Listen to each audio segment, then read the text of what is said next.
Let's dive deeper into the world of prompt engineering with chain of thought prompting, or giving the model the ability to think step by step. As humans, we don't always get to a conclusion directly. We too have a chain of thought to get through our reasoning process. We think step by step. And so models are not that different. And by asking Claude to think step by step, you will get a much more accurate response. So here's an example.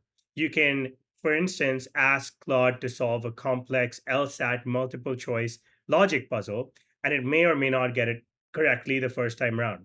But when you ask it to think step by step, it breaks down its thought process and then can do a much better job in most instances. This is not just true for something like a complex puzzle, it can be any complex task where it requires the model to think through a variety of different steps before getting to the right answer. So it's as simple as just adding the think step by step query within your prompt. And then you can actually see, for instance, in this example, the model lays out its chain of thought and then gets to the answer. And then you can actually even guide Claude's thinking by specifying the steps you think it should take. Here's an example. Use the following clues to answer the multiple choice question below using this procedure. And you actually give it the steps that you think are most appropriate. And you give it clues and examples.